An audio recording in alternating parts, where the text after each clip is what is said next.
यही झारखंड का बेटा जो लगातार प्रवास के मुद्दों को, आवासीय नीति को लगातार उठा रहा है। झारखंड 2 सालों में एक नई विचारधारा को लेकर आया है, तो उस बेटे को पाकर अपने सामने में खुशी है। और मुझे भी इस बात की खुशी है कि मेरे लोग यहाँ जैसे भी हैं आज बहुत अच्छे खुशहाली तरीके के साथ यहाँ दिखे। मैं कामना करता हूँ उनमें प्रवास की पीड़ा हावी ना हो और प्रवास में रहने के बाद भी अपने वतन को, अपने राज्य को याद करें और अपने परिवार की उन्नति के लिए अपना मेहनत करें। बेंगलोर में माइक्रोसॉफ्ट, विप्रो जैसी बड़ी बड़ी कंपनियां हैं, क्या झारखंड में भी इस टाइप का IT सेक्टर को डेवलप किया जा सकता है? बिल्कुल किया जा सकता है। झारखंड में किसी भी चीज़ की कोई कमी नहीं है। झारखंड में उद्योग से लेकर IT सेक्टर की स्थापना हो सकती है और मुझे लगता है झारखंड में भी IT सेक्टर को स्थापना करने की आवश्यकता है, जिससे वहाँ की जो ऊर्जा है के क्षेत्र में, IT के क्षेत्र में, उनसे एक नई दिशा और दशा मिलेगी। अच्छा, झारखंड इतना खनिज संपदा का राज्य होने के बावजूद भी इतना ज़्यादा प्रवासी मजदूर क्यों है?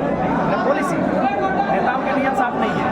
अगर नेताओं की नीयत साफ होती, पॉलिसियाँ बन जाती तो प्रवास की पीड़ा का समाधान हो जाता। अच्छा टाइगर दादा, आपसे हम पूछना चाहते हैं कि झारखंड में बहुत गलत तरीके से जो आदिवासियों का, मूलवासी का जो जमीन गलत तरीके से छीना गया, क्या उसको वापस लिया जा सकता है? कोई ऐसा समाधान है? CNT का प्रावधान है और CNT उसके लिए हमें कानूनी तौर पर सशक्त होना होगा। और दूसरी बात, जो कानून के प्रहरी हैं, यानी जहां हम केस को अपना फाइल करेंगे, उन लोगों का इस राज्य के प्रति एक बेहतर सोच होनी चाहिए। मुझे लगता है वो सारी समस्याओं का समाधान होगा। अगर राज्य सरकार को भी चाहिए कि CNT और SPT की जो वर्तमान एक्ट हैं उनको और मजबूत किया जाए, ताकि गैर तरीके से कोई किसी की जमीन ना ले। और अगर कोई कंपनी फैक्ट्री के उद्देश्य से लिया जाता है, जो 30 साल का लीज हो, 30 साल के बाद फिर रिन्यूअल हो, उसका उचित भुगतान करे। इस टाइप से अगर बेहतरीन व्यवस्था बनाई जाए, क्योंकि सरकार को ये सोचना चाहिए, तो मुझे लगता है उनकी जमीन जो सबसे बड़ी संपत्ति होती है वो सुरक्षित हो जाए। दादा, आप सभा के दौरान पॉलिटिक्स में चेंजेस करने की बात कह रहे हैं, तो क्या पॉलिटिक्स में अगर चेंजेस होगा तो प्रवासी मजदूर झारखंड वापस चल जाएंगे? देखिए, वापस मैंने पहले कहा कि ये अगली पीढ़ी की लड़ाई है। देखिए, हम लोग किसी प्रकार का झूठा वादा किसी के सामने नहीं करेंगे, लेकिन हाँ कुछ प्रतिशत घटेगा।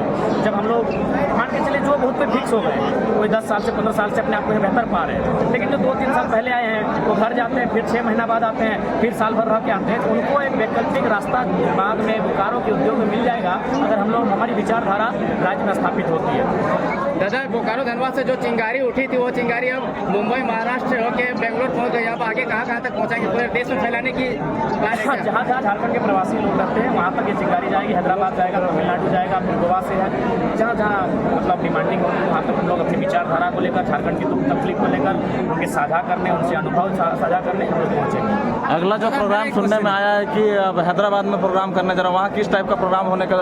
इसी प्रकार से कार्यक्रम है प्रवासी मजदूरों के साथ। और एक आखिरी सवाल मेरा जयराम दास है कि अभी हम देख रहे हैं JB केसेस एक नया एक उभरता पार्टी नजर आ रहा है सभी को, और उसमें बहुत से ऐसे लोग हैं जो दूसरे पार्टी में काम किए हैं, अधिकारी भी रहे हैं, बड़े बड़े पोस्ट में रहे हैं, और आज देख रहे हैं कि आने वाला दिन में इसमें हमारा भविष्य है और उसका चरित्र ऐसा नहीं है, बहुत खराब है, आदमी उसको पसंद नहीं करता है। अगर JB केसेस में वो आते हैं, क्या उसको JB केसेस जगह देगी, चुनाव लड़ने के लिए सीट देगी?